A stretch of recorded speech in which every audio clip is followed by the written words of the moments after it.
حسب معهد الإحصاء تونس تتجه نحو التهرم السكاني، ويجب تشجيع الأجيال المولودة بين 2000 و2014 على الإنجاب. شنو رأيك أسامة؟ وأنت اللي يعني مولود من الجيل القديم معناه أنا تسميه قدم، تشجيع الأجيال المولودة بين 2000 و2014، يعني أختنا آية وأخونا مهدي نورمالمون ويكونوا من الجيل اللي معنيين بهذا القرار، بالتشجيع على الإنجاب.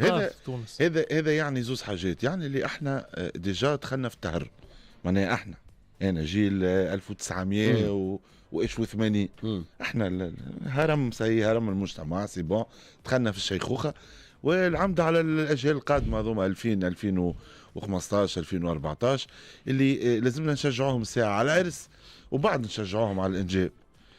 مهدي بالحق احنا بتتر ناخذوها هكا معناها خاطر هذوما المعلومات هذوما في تونس ديما ناخذوهم ب هذا اللي جاي هكا صحيح تخيل يضحك السنه بالعافيه. ولكن التهرم السكاني نجم يكون حاجه مخطره جدا في مستقبل على تونس، كارثه بكل المقاييس، هي كارثه. التهرم السكاني هو الباب اللي منه هو يتحلوا بيبان مخطره جدا من غير ما ندخل في التفاصيل، ولكن على راسها المشكله اللي حدث في تونس اليوم شنو؟ الهجره ولا تو بعد نكتشفوا تاثير التهرم السكاني في موضوع الهجره في برشا مواضيع اخرى. فما دول اوروبيه يظن نجموا نستشهدوا بها ونشوفوا معاناتها مع التهرم السكاني، وراهي معناه من اكبر الكوارث، ولكن ما تتحلش بالكلام وبالتشجيع. هاي نشجعوا من 2000 ل 2014 يعرسوا ويجيبوا صغار. قدم لي خويا ضمانات نجيب الصغار في العالم توا، في العالم الكل الدول اللي تحب تبني معناها واحد نمو ديموغرافي تشجع الصغار. كيفاش تشجع الصغار؟ تشجع لي بارون يجيبوا صغار، ما تشجعهم عن طريق مثلا تضمن له ضمان صحي الى حدود 5 سنوات مثلا ولا 10 سنوات ولا 18 عام مجانا على الصغير الاول والثاني. اللي يجي فوق 3 صغار مثلا نضمنوا له قرايه اولاده الى واحد حتى لين يتخرج. هذه كلها راه واحد بروتوكولات معمول بها باش تشجعني. اما تشجعني من باب هيا ولد امي وهي صحه خلينا ننقذوا التهرم وانا هكاك نلقى روحي بعد نغفق. هي بيدها عرس نعاونوك. هي بيدها على خاطر تونس تشجعك وتعطيك 7000 على الصغير، تزيدك في السالير على كل صغير 7 مش عاجبك 7000. الحقيقه انا نراها سخريه. نراها سخريه، وانك تجي من واحد توا معناها فقير ورائحته معناها واحد يعني به ربي وتعب وعارق وشقي ومحتاج تقول له جيب الصغار باش ما ندخلوش في التهرم. تقول لك انا التهرم، انا التهرم نحكي ميزانيتي تهرم، انا تهرمت وانا تهديت وتهتكت. ولذا خويا شجعونا بالفلوس بالحق مش نجيبوا الصغار. سهير مد بتقول كيفاش تحبوا تشجعوهم على الانجاب مع الغلاء اللي عايشين فيه. الغلاء هل اول تو حاليا بالنسبه للناس اللي مقبله على الزواج خاطر فما كي تعرس تبدا عامل بون كيف من بعد تفهم بشوي تبدا لي كود يتحلوا قدامك فهمني، ولا كي الستاجات ستاج في جرة ستاج انتم تو جون الحقيقه والله نحب اجابه صحيحه ومن غير اجابه شعبويه ولا في وسط.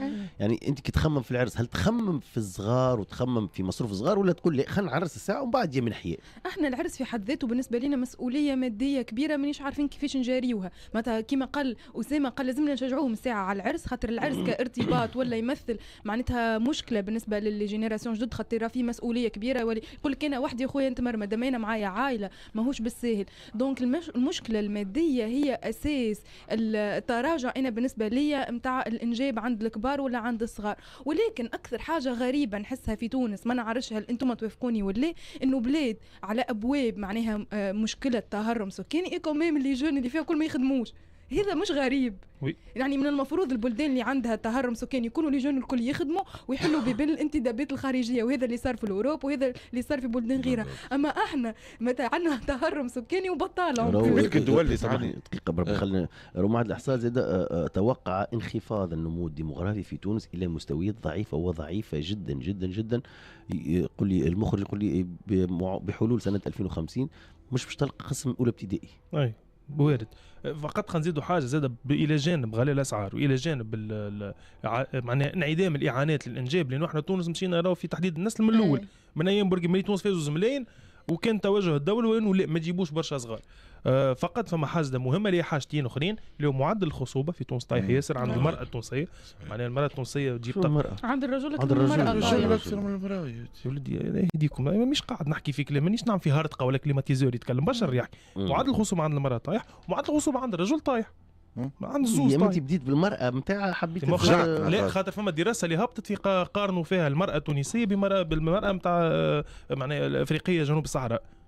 المراه الافريقيه جنوب الصحراء عندها 2 فاصل نسبة خصوبة، والمرأة تقريبا التونسية عندها 1 ولا أقل حتى شوية من 1 من 1 معناها طفل لكل امرأة تونسية، حاجة دون سوسونس. فمعدلات الخصوبة تطيح. حاجة أخرى مهمة برشا هي العقلية التونسية تبرمجت كما قلت لكم من الخمسينات، وإنه الصغير واحد يكفي، 2 صغار ماكسيموم، 3 صغار دخلنا في الخطر. هو حسب الدراسة تاع جيو يونيفرس الفيرتيليتي ريت in Africa معناها the expected number of children born per woman in her child bearing years، معناها في فترة يعني هي الخصوبة نتاعها المرأة اللي تجيب صغار 1.5 في تونس، 1.97 في المغرب، 2.44 في الجزائر، 2.3 في ليبيا، 2.41 في مصر، ثم الأرقام ترتفع في دول أفريقيا جنوب الصحراء. دونك دول أفريقيا شمال الصحراء تقريبا البيك 2.44، وبعد تلقى بيان سور وأقلها في تونس. باهي هو جنوب افريقيا مثلا 22، وجنوب افريقيا تعتبر من الدول المتقدمه بلوزوموا. هل انه التكنولوجيا ولا التطور كيك سوا تحبوا لا تكره دول شمال افريقيا نوعا ما فما شويه هكا التطور على الوسط افريقيا على جنوب الصحراء. فما 6 في مالي. يوصل 6. انا بعثت لكم تو بركه تلقى الخبر اللي في الجروب، عاودت بعثته. في مصر مثلا، مصر معناها وضع اقتصادي خانق اكثر حتى من تونس. 67,000 بيبي في 4 أيام. راهو الوضع الاقتصادي في مصر ماهوش خانق. لا بالنسبه للطبقه المتوسطه خانق. 67,000 بيبي بارابور للبوبولاسيون مهدي. اي في مصر انفجار ديموغرافي نحكيو. مصر الور لا كارثه ديموغرافيه مصر معناها. كارثه ديموغرافيه راهو ديموغرافيه. لا راهو البلدان راهو من مصايب تونس زاده اللي نحن كعبتين وكعبه. راهو كي يبدا زاد عندك بوبولاسيون طايحه برشا، راهو زاد حتى شيء ما يمشي في البلاد. راهو لا تتحرك فلوس ولا تتحرك. راهو انا مشيت لمصر ومشيت البلدان فيها 40 50 و100، راهو الدنيا غاديكا منذ اخر. راهو احنا مشكلتنا يا اسامه خلينا نفسر لك مشكلتنا رانا بقصر النظر ما ولا غالب كي تبدا تمسكر على روحك تدخل كوريا الشماليه تولي في اشكال كبير. راهو قد اكثر نسبه اثرياء في العالم العربي موجوده في مصر. نعاود نقولها، اكثر نسبه اثرياء في العالم العربي موجوده في مصر. لا السعوديه لا هم يحزنون. ادخل شوف الاحصائيات، الملياردير في العالم العربي موجودين في مصر. علاش؟ خاطر مصر فيها 120 دونك برشا عباد، اوتوماتيكمون باش تلقى اكثر نسبه فقراء خاطر برشا عباد. دونك مش معناها راهو احنا نعيشوا خير ولا هم يعيشوا خير. لا كيف تقريبا كي تحسب على كل معدل المواطنين تلقاها متقاربه، اذا هم مش اكثر شويه اكثر مداخيل بالدولار وكذا خاطر عندهم اكثر. فقط نعطيكم اكزامبل اخر. ليبيا مثلا معدل النمو الديموغرافي ضعيف، معدل الخصوبه ضعيف، مالجري الشعب الليبي بالارقام وفي المخيال الشعبي وفي اللي تحب انت من الدول الثريه نوعا ما مقارنه بالجوار تونس ومصر. دونك الحكايه مش مربوطه بفلوس ولا باقتصاد ولا بمستوى العيش ولا بحد شيء، ما نعرفش، يمكن مربوطه بعقليه ولا عزوف عن الزواج عقليه وخصوبه. زد على ذلك الظروف الاقتصاديه. اما خصوبه راهي زادها تحدي كبير. احنا ما زلنا في تونس ما طرحناهوش بشكل جدي. تحدي كبير، تحدي الخصوبه، خاصه كل عام يزيد يتقدم، كل عام نزيدوا نكتشفوا انه الخصوبه رايحه مع كارثه اخرى من الكوارث المحدقه بتونس وبالعالم الكل. لا ما هيش مشكله تونسيه برك، واللي احنا كل عرفتها كل يوم باس كوديت لاك عادي. سامحني يقول لكم لهنا زاد فما برشا يقول لك لا راهو زاد ما تقراش حسابك، راهو فما تعدد الزوجات زاد فيها يفرض روحه، مش كيما معناها تعدد الزوجات زاد يساهم في كثره المواليد. سي نورمال، حاجه عاديه جدا، مش كيما واحد معرس بامراه، مش كيما معرس ب4 نساء ولا ب3 نساء ولا ب2 نساء. دونك هي سامح كيبدا الرجل معدل الخصوبه نتاعو طايح، حتى كي عرس ب10 نساء باقي معدل الخصوبه طايح. نحكيو النسبه معناها نقراو علم، تو نحكيو علم مش كلام مش حساب. مش واحد مع واحد معناها معرس ب4 نساء دونك يجيب اكثر صغار. ماهيش هكا. فما حلول للخصوبه مهدي، حلول علميه وطبيه للخصوبه موجوده بارتو في العالم. انت باقي تحكي توا في الكاباركا، نحكي لك في المطلق. يعني انسان تو كوبل في دشره معناها المفروض نحكيك في العالم كل كوبل في دشره من الشر، كوبل هكا زويلي شويه قادر انه يعيش زوز وثلاثه واربعه وخمسه صغار، معناها ما يجيبهمش، ما ينجمش يجيبهم. جوست تعليق اخير على الرقم اللي بدينا به ديجا الديبا نتاعنا، اختانا من خصوبه ومن نمو ديموغرافي ومن الوضع ومن كذا. فما برشا حاجات في تونس ما تشجعش الشباب اليوم على الزواج، هات نحلوها بشويه بشويه. رانا نبداو ما تقوليش راه الوضع الاقتصادي، فما برشا حاجات تمشي اون باراليل مع الوضع الاقتصادي. راهو اليوم الراجل باش يعرس يخمم 1000 مره، وعندنا شباب اليوم وقاعد نرى فيهم بعيني رافضين الزواج رفضا قطعيا، يقول لك انا ساقضي كل بقيه حياتي عازب. شنو سبب الاول؟ سبب الاول الاسباب هذوما الكل، فما سبب الاول فما احكي معاه هو، جيبه هو استدعاه واساله على سبب الاول. اذا هو سبب مادي أو لا ونأكد لك اليوم هو سبب مادي، صدقني مترف الحال، عنده سيارته الخاصه، عايش اغزر. شنو هو السبب؟ مشان تحويل شخصيه ينجم يكون. انا لا اصدق انه انا هاني عرست الحمد لله، معناها كي عرست خممت في الجانب المادي وما جاش البالي الحقيقه، ما جاش البالي هذه، ما جات صدقني هاني عرس عندي 7 سنين لا نعرف شنو هي محل مجال تحويل شخصيه، ولا قريتها ولا طلعت عليها ولا جات البالي جمله.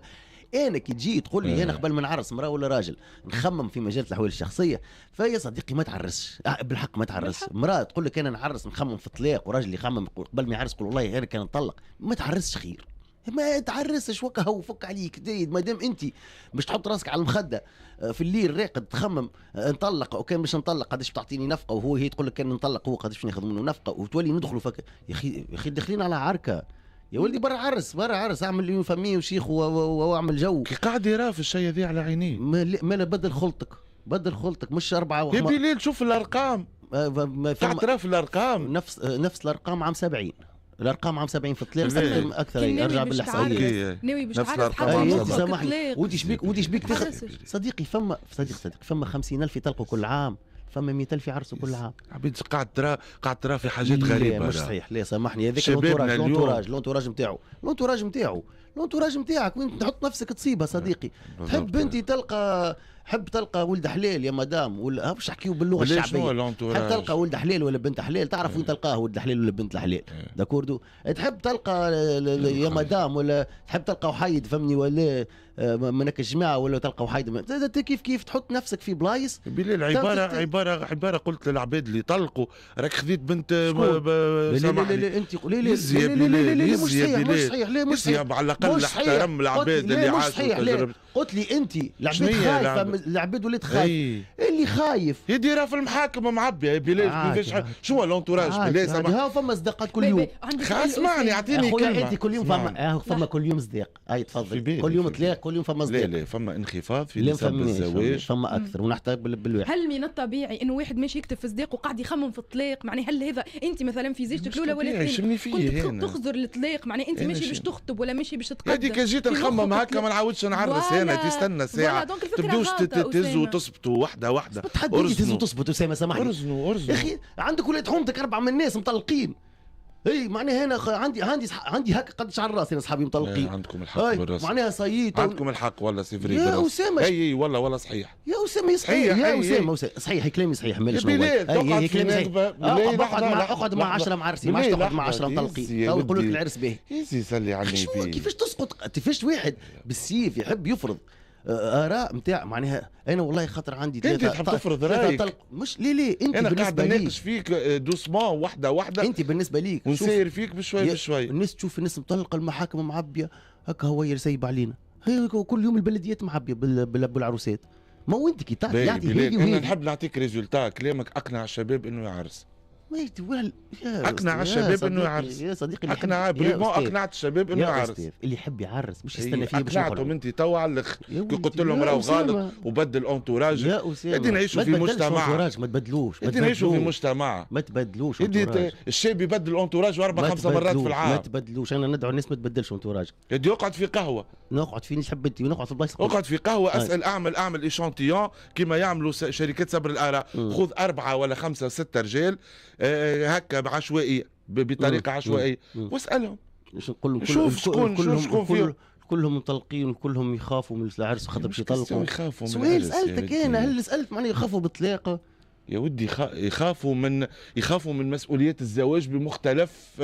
ما قلتلكش طلاق انا، انت هزيت على الطلاق مازال مش حاضر العرس. ما هوش باش يعرس يا اخي. انت باش يبالك تقول له ما تعرسش بيقول لك باش يقول لك فريمون صدمتني، باش يقول لك سي ديجا مانيش معرس باش يقول لك. يا اسامه ماهوش باش يعرس. يا اسامه يصلح رايك، الانسان والمراه ولا الراجل يقرروا الزواج وقت يحس روحه انه ينجم يتحمل مسؤوليه. انت الارقام تقول حاجه وانت تحب تهزنا الاثنين. شنو هي اكبر مشكله بالنسبه لجينيراسيون ما بين 2000 و2014؟ اسال اي راجل باش تعرف بيه. احنا جينيراسيون ما بين 2000 و2014. اسال اي راجل تتعرف عليه. انت ما عرفتش تو على خاطرك خايف من الطلاق؟ اونتروتر السبب الاساسي، السبب الاساسي مادي والسبب الاساسي قانوني.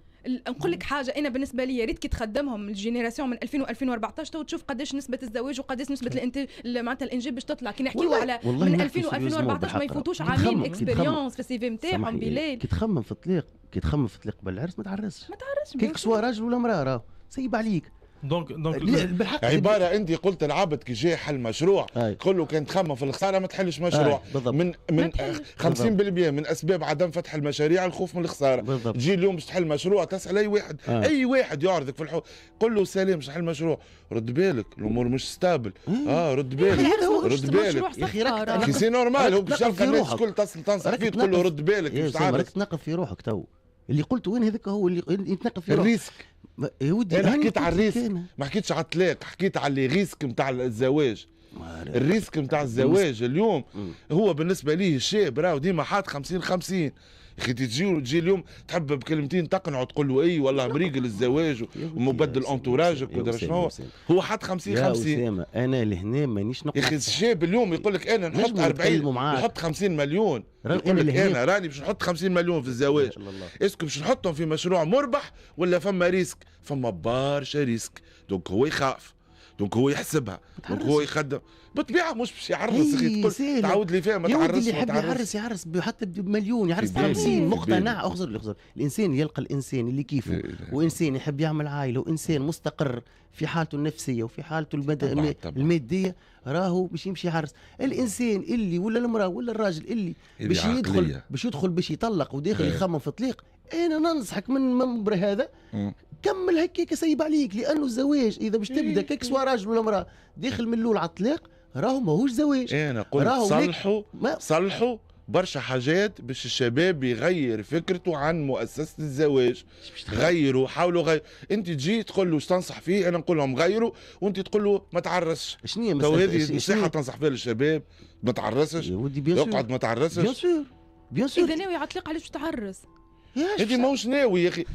يا ودي اش بيكم تحكيوا هيك هو قصوا نزاعي اسامه ايه ما عادش تكلموا تو اعطيو المهدي. تفضل سي مهدي.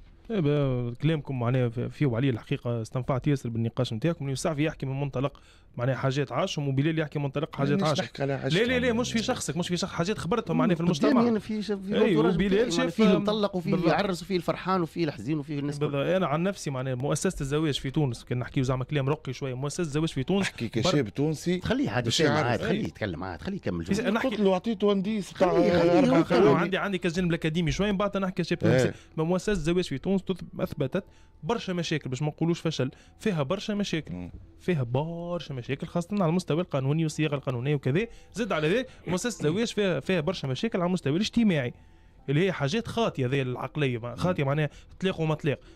كي نفرضوا احنا على شاب باش يعرس لازم يوفر 30 مليون وقت اللي هو ينجم يعرس بمليون. باش خاطر فما كلمه تقولوا لازمني ديما راهو ما جا حد فرض ما لا هذه غريب. انا سمعتني ايش قلت؟ لا ما يسمعش. قلت لي يجي نفرضوا على شاب 30 مليون. واللي الجمله اللي بعدها لا الجمله اللي بعدها الجمله يعرس بمليون. سمعتني المهم سمعتني. اما كلمه الفرض هي اللي غلط. حد ما فرض ولا حتى حد لا فما قانون يفرض عليك تجيب 30 مليون فمض باش تعرس نجم تعرس ب 100 باش تعرس ب 10. مش 30 مليون تاثير دار ما يتكلفش مليون.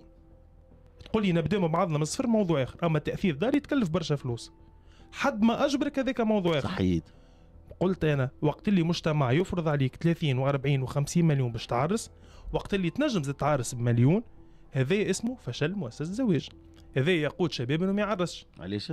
على خاطر ما ينجمش يوفر الفلوس هذيك الكل، على خاطر تربط الزواج في المخيل الشعبي ب 30 ولا 40 مليون، ومانيش نحكي على حفله الزواج، نحكي على المصاريف المحيطه بالزواج. بالنسبه لي والله نحكي سيريوزمون خاطر توا نحب نحكي كمهدي وستيتي، نحكي كمهدي. لحظه، بالنسبه ليك تقول لي انت تربطت بال 50 40 مليون، هل كي تمشي تعرس مثلا الفتاه اللي باش تعرس انت وياها مثلا، هل تعتقد انه مثلا كي باش تمشي باش تخطبها فما مثلا وثائق تتصحى عليهم لازم تدخل، ولا انت والفتاه اللي متفاهم انت وياها تفاهمتوا باش تعرسوا باش تكريتوا دار، قال لي اخر اثثتوها وكذا وجاوكم باهي يذولي تحكي منطلق عين زغواني بحت. لا والله لا نحكي سيريوزمون، لا نطلع على الكومنتات تفهم العباد فاش تخمم. كمل اقراهم انت الكومنتات، انا قاعد في اللايف ما عادش اقرا الكومنتات، انا نقراهم. صوم الكري وصوم التأفيف وشو بلال. انا مانيش نحكي على صيغه صفراء وصيغه مش غادي، صحيح مانيش غادي، انا نحكي كوبل يحبوا بعضهم، نحي الام والبو على جنب خرجهم، اقنعوا امهم وابوهم انه احنا نحبوا بعضنا باش نبنيو رواحنا، يمشي مع بعضهم باش يكونوا حياه كريمه. شنو منش تكون حياه كريمه؟ من دار، تتكون من دار ومن واحد من مصروفات، يلموا الشهريه على الشهريه، وهذا منطلق انا عشت وريته. زوز زواوله باش يعرسوا اختي وراجلها، لموا الشهريه على الشهريه لمده سنوات وعرسوا بيان سور، اما سنوات. قبل ما يعرس هل جاء عمر قال تعطيني مجال التحويل الشخصيه؟ سؤال والله والله نحكي سيريوزمون، هل كي جاوب باش يعرس وقال لك ساعه خلينا نشوف نطلق، واختك قالت لك بلش نطلق ولا لا؟ ما جبتش موضوع، توكلوا على ربي وعرسوا على رواحهم، يحبوا بعضهم يحبوا بعضهم عندهم سنوات بالضبط. صحيح. اما نحكيو احنا في حاله مثلا الخوف من الطلاق، ماناش نحكيو على كوبل عنده سنوات يحب في بعضه. صحيح، مش تجي تتعرف زاد بنية عمي بالله على واحد باش يعرس، تتعرف على واحد شهر ولا شهرين وتقول له يجي يخطبني، وهو يتعرف على بنيه شهر ولا شهرين ويمشي يخطبها. ما زاد سامحني، ما ظاهره عادي، ما في حتى انت اصحابك لازمك على الاقل عام عامين باش تعرفهم. باهي انا هون نجي نعطيك مثلا باش تفهمني بلا بالكدا كيفاش قاعد نحكي ونوضح المساله من الاخر. مثلا جو دي نامبورتو كوا في حل خيالي، نجي نوفر مساكن للازواج اللي موجوده في مصر مثلا، نجي نوفر مساكن للازواج الشبان، المسكن قيمته جو دي نامبورتو كوا 10 ملايين. قداش يولي سوم العرس في تونس؟ يرخص بالقدا يولي 10 ملايين.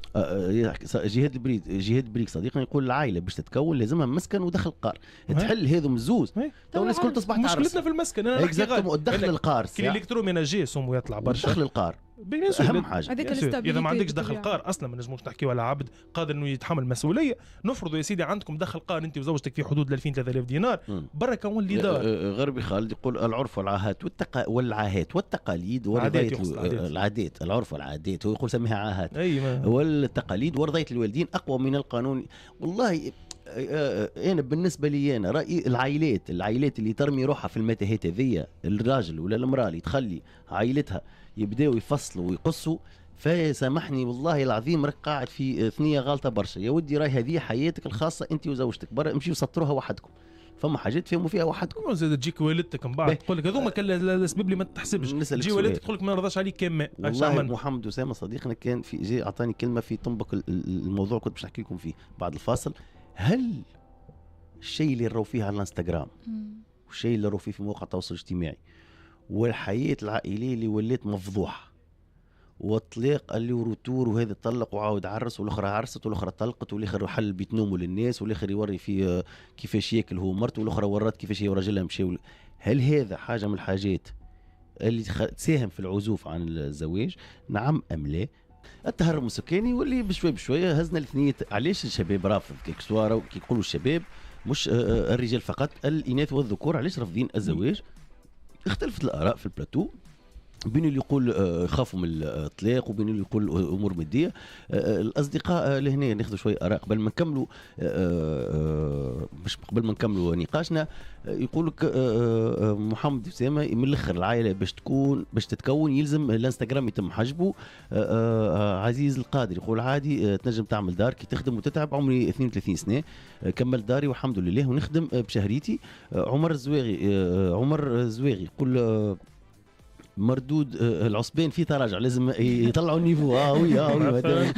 حسين بن حسين يقول الكلام بلال صحيح ومجال التحويل الشخصيه يلزمها تكون هكا في مجتمع تونسي وتفكيرنا من غير ما نزيد نوضح. انا ومرتي بدينا من الصفر بعد 13 سنه والحمد لله، وراي العمده الكل على التفاهم. محمد اسامه يقول الضغط المجتمعي والعائلي كيف يبداو روميو وجولييت يدخل بيناتهم الشيطان. بشير المشرقي يقول الاولاد ما عادش عندهم ثقه في البنات والبنات كيف ما عادش عندهم ثقه في الاولاد. سهير المدب تقول لا بلال مش يعاونوا على العزوف على الزواج، الشيء اللي تراه على الانستغرام يعاون على الطلاق. الدكتور يقول مجله الاحوال الشخصيه دمرت الاسره، واللي يقول عكس هذا منافق وجبان. راهو نحكي في الاراء الدكتور بتاعنا، انا راني نقرا اراء الناس الكل معناها، والدكتور نعرفوه من قبل فهمني، ولا مواقفه مش راديكالي هكا هذا راي المجتمع باهي راي الناس الكل. حسام بن حسين يقول الناس ولات خايفه من كل شيء، ما عادش تقبل فكره التضحيه والعمل من اجل هدف. شوف اول سؤال، قداش تخلصني قبل ما يعرف اي شيء؟ شركه من اول نهار يحب خدمه وكرهبه. مع الاسف الانستغرام والتيك توك زادوا غرسوا فكره الحياه هذه. عزيز القادر يقول مشينا نخطب الخويا يا اخي جابوا لنا تي ليبتون، امي جبدت الخيط من الكاس وقالت بدينا من تو بالسحورات. الريسك الحكايه تتلخص في الريسك. الشباب خايف من الريسك، بنات ولا رجال. خلينا نرجع موضوعنا. هل الانستغرام والتيك توك وهذه الولات الحياة يعني ياسر فيك وياسر مصطنعة تأثر على الذكر والأنثى في مرحلة الزواج؟ مهدي تسمح لي بلال دقيقة ما دقيقة، تسمح لي جوست نعدل سؤالك، خاطر انت صوبت صحيح ولكن طرحت السؤال من باب من فوق لفوق. 15 سنه خبر جيتي تصلح لي انا في الاسئله نتاعي. نصلح لك في اسئله نفتك عليك. مشيتي ما شنو اخويا الحقيقه السؤال المعنى المنطقي تو اللي في الشارع اللي التاكسيس باش يقف تو من الفرحه. الانستغرام والتيك توك والفيسبوك مش على خاطر الفضايح اللي فيهم، على خاطر زرعت في عقول خاصه الذكور التوانسه وانه ما عادش هما بنات حلال للعرس. هذا ما هو السؤال، هاو المشكله المنطقيه اللي في معشه في مخاخ التوانسه. هكا يخموا الرجل التونسي تقولوا مش الكل بيان سور ماهوش لوجيك. لا نحكي على اللوجيك التونسي. تحليله لوجيك نتاع تحليله لوجيك مش لوجيك. انا مهدي وسلاتي يحكي تو مهدي وسلاتي اقسم بالله نسبة البنات اللي عرفتهم في حياتي 90-80% منهم بنات حلال. انا بنات اللي عرفتهم في حياتي يتمناهم اي راجل. انت اللي تتبنى هذه النظريه؟ ما نتبناش بيان سور، عندي اختي كيفاش تتبنى النظريه قد تكون انت ما نحبش نقول الكلمه نتجاوزك. خاطر ولاد الحلال يعرفوا بنات الحلال، فهمتي ولا؟ اي اللي عرفتهم من بنات الحلال. اي دوك انت هو اللي بعدوا عليك انت ولد الحلال. لا نحكي عرفتهم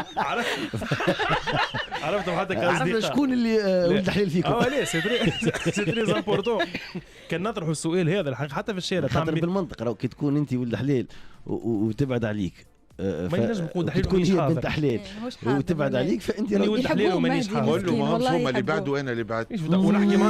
ونحكي معاك بالمنطق الشعبي زاده بتاع الشارع. انا عندي زوز 3 اكس ويتعرسوا، نحكيو هكا بالمنطق الشعب تاع الشارع. مهدي التسهيل مكتوب. غضتك بالعكس والله نفرح ياسر وقسما بالله يعني نحن عليك كي تكون تخزر لها انت اني هذيك تقول زوجه امراه نجم بنيه نجم تكون هي زوجتي. هي من صغير مانيش حابب تنطبق بمواصفات الزوجه المثاليه. باش نبكي كمل. دونك بيظهر لي السؤال الحقيقي. كان نعملوا ميكرو تروتوار في الشارع سنة راس العجب بالعجاب. كان تسال اي راجل في الشارع تقول له اسباب العزوف عن الزواج، موش باش يحكي بالعقلانيه اللي حكينا بها احنا الاربعه بورتون احنا تو عليه تصواتنا. باش يمشي ديريكت في حاجه نعرفها ما حبش نقولها انا. صحيح عرفتك. انا مشيت الانستغرام والتيك توك ما قعدت تمشي من فوق لفوق. وقلتها من الاول قلت لك حط روحك في بلاصه كيك سوا راجل ولا كيك سوا امراه. حط روحك في بلاصه باش تلقى انسان نتاع زواج، مش تحط لي روحك في بلاصه من بعد تجي تقول يا مدام ما تقولش بيه الراجل مروح لي 5 نتاع الصباح ولا يا مسيو تقولش بيه كذا. انا خاطفته من بواطه من بعد تستغرب نفسك تصيبها راه بالضبط. فهذا هو معناه يظهر لي سؤال حقيقي. والمشكله الحقيقيه ان نغيروا هالعقليه وهالنظره هذه زاده خاطر كان تزيد النظره هذه تتفشى وانه ما عادش ولاد حلال وما عادش بنات حلال. يظهر لي باش نزيدوا ندخلوا في مش تهرم سكاني، تهرم حتى ذهني. حلو كلنا تاكسيستيه معناتها تحكي في النمط بتاع التاكسيستي. نحكي كلنا تاكسيستيه، كلنا رجال كبار، كلنا مخاخنا مغلقه، كلنا مسكرين، وكلنا معناها حاله الطقس مرتبطه بلسه البنات. يا شباب لازمنا نتحرروا فكريا ونفهموا انه راهو مش الحاجات اللي ريتهم انت هذيك هي الحياه. لا راهو فما حياه اخرى خارج ديريتو انت. مش خاطر انت مثلا في قمره التريتوار نتاعك ترى دونك في الناس اللي تعيش في قمرة غادي ففي مخك انه بنات تونس كلها كيكه كيما السواح اللي يجيو لتونس يقول لك بنات تونس كذا. ليه سيترو دي وعيب وحرام وما يجيش. كيف اختنا راه مش خاطر انت عرفت اولاد يعملوا هكا وهكا. بنت بلادي صحيح بنت بلادي وزن كلمتك قبل ما تقولها في دمي. حرق هذاك تلمو بلادنا اصلا فهمتني. فحتى بنت بلادي زاد صديقتي واختي وكذا مش خاطر انت عرفت اولاد في تيريتوار معين ولا في يعني بيئه معينه يوليوا الرجال الكل ما يصلحوش وباهم عليهم. ليه الباهي والخايف في كل بلاصه وندخلوا في الشعبويات. توا بلادي ما جرت عليه عزيزه ولا نرمي كريم وكريك غادي. باهي اسامه هل انت مع نفس الراي بتاع مهدي انه الانستغرام ووسائل التواصل الاجتماعي اثرت برشا على صوره الرجل وصورة المرأة وفي مخيلة المتلقي معناها. خاطر كما يقول لك مهدي مثلا اكثر كلمه تلقاها تو اكثر حتى الفيديوهات تو نجم انا مثلا انا ناكد لك انا نجم تو نعمل دقيقه نقول له قصه هذيا نعطي ديسكور نجم يعمل 700 مليون فيو وتوب رجله فهمني ولا نجم نعطيك الكلمات اللي موكلي نتاعو فهمني ولا صاحبي ما يحبوش الراجل صاحبي وهاني نقول لك انا ما يحبوش الراجل وتلبسيش الميني يا اختي فهمتي تبدي في الشارع تمشي تلبسي في الميني وتقولي لي اسمعي معناها هذاك كله تو هل هو الانستغرام والفيسبوك وكثره من الشيء العباد مش في بالها انه بالحق تونس هكاكه معناها الناس كل تعيش هكاكه بالليل سهل انا مانيش مع السبب الواحد من بكري ناكد لكم راني مانيش مع السبب انت كبشتي في الطلاق مانيش مع انا مع الاسباب برشا اسباب. اما الانستغرام هو الراجل اللي كان يرى فيه في الشارع بنسبة قليلة ولا يرى فيه بنسبة كبيرة على الانستغرام. دونك اليوم وكان تعمل حتى ستاتستيك صغيرة ستلاحظ انه الفتاة اللي على الانستغرام نفسها هي بيدها بعد الزواج يتحول الكونت متاعها الى كونت من نوع اخر بمجرد زواجها ولا خطوبتها يتفسخوا كتصور القدم تتبدل الحياة فهمت. دونك اليوم الشاب يرى يا القديم يا النسخة القديمة يا النسخة الجديدة ما الذي تغير. وهل عندها الحق المرأة انها زادة تشوف النسخة القديمة متاعك زاد انت النسخة القديمة سامحني انت زاد الراجل زاد انت نسختك القديمة زاد مخدرات وفساد وسهريات و كل انواع الموبقات. نشوف المثل نتاع وان عصيتم فاستتروا. المشكله اليوم انه فما برشا عباد قاعده تعصي في ربي وماهيش تستتر اكزاكتومون هي واللي يشوفوا فيه على الانستغرام عصيان بلاش ستره. يعني على الاقل انا راجل مثلا او انستغرام قبل الزواج وبعد الزواج واللي تحب عمرك ما ترى حاجه عمرك ما ترى حاجه في قل تحيه. عليه انا نكذب على روحي نقول ما نخرج نسهر ما ترى حتى تصويره في سهريه.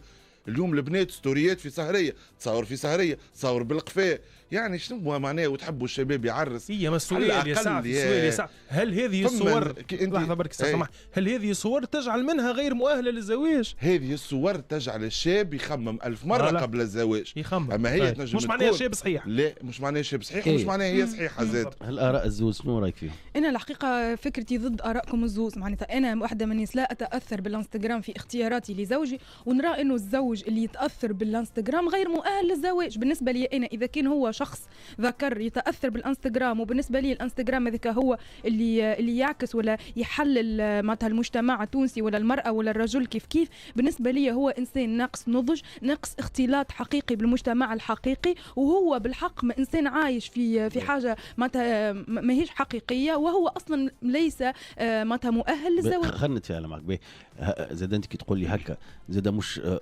نحكي لك راهو باش نحكي بمنطق انا كبير كيفاش نخمم زاد مش ستره باهيه. تو الناس كل تعوم والناس كل تسهر والناس كل تحوس والناس كل تتفرهد والناس كل تسافر ولكن زاد مش كاينه اسرت مامو زاد انه انت كفتاه ولا انت كرجل يعني مش لازم كل ما تكح كحه باش ما نقولش حاجه اخرى تحطهن على الانستغرام يعني زاد فما زاد الستره باهيه كمان تحب ولا تكره معناها الانسان يتعاطى الخمر مثلا مش باللازم اخويا تصور مش باللازم تصور لنا روح يعني ما جبتش قال لي خير كاس العالم والا فتاه مثلا تعوم مثلا تعوم مثلا لباس غير محتشم لباس هي حره امورها كل واحد حر في لباسه مش كان الاجدر ما تصورش خير انه خلي معناها قال لي خير خلي سوربريز انت كرجل ومرأة خلي سوربريز لزوجة المستقبل او لزوجة عندي لك انا سؤال دقيقة بركة عندي لك سؤال اللي انت تقول فيه هذا أليس مدعاة للنفاق الاجتماعي؟ توا انا نعيش هكا علاش انت تحب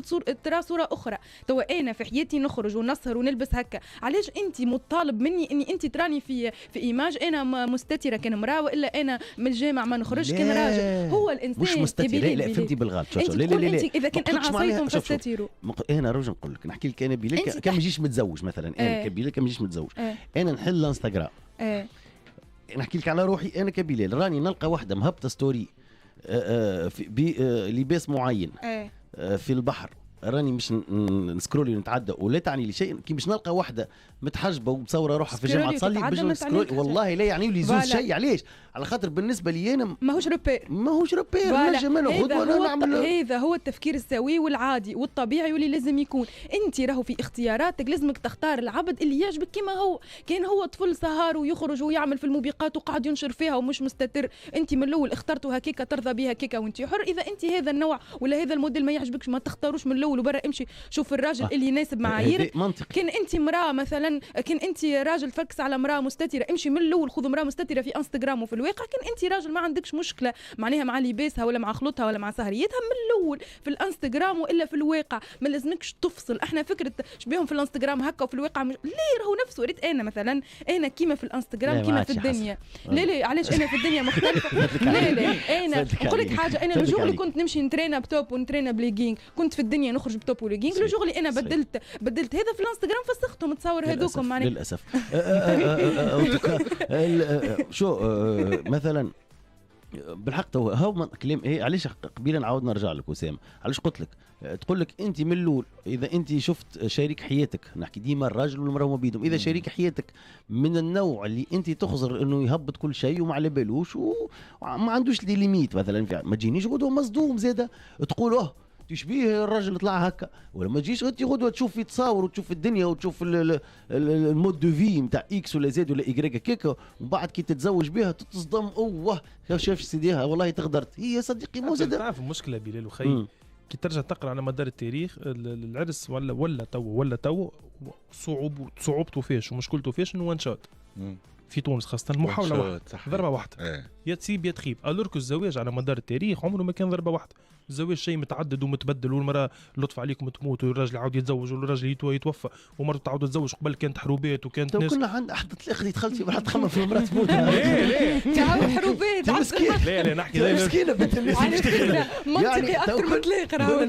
كنا نحيو لك في فكره يا مهدي ما تخممش الطليق بالعكس. سامحني تخمم في المراه باش تاكل راسها. حركوا يا حرب تودي تفضل كمان حكيت من منطلق تاريخي معناها يلكك يا رسول الله. حتى كيف فما بنيه مضروبه فيك هكا ومعجبه فيك تقول لك مش مشكل حكايه الطلاق نحيها له سوق الكبر غالي نحيها له حكايه الطلاق هذه تو نبين لازم والله تقول لك مولي يخمم لي باش ناكل راسي بعد العرس. خرجت لي كلامي كثير برشا. لا نحكي في سياق تاريخي مليء بالحروبات. الراجل يخرج يحارب يتوفى تبقى زوجته ارمل تعاود تتزوج بواحد اخر وهكا وتستمر الحياه. حتى الطلاق قبل كان طلاق بكلمه ويعاود يتزوج و كانت ما كانتش وان شوت. توا كي وليت وان شوت وليت خويا برجولي يختار يقول لك انا في عوض ما نعرس مره نحاول نعيش تجربه الزواج اكثر من مره من غير ما نصح حتى ورقه او نحكيو بلغه التونس من غير ما نصح حتى ورقه والباقي ربي يسهل فيه.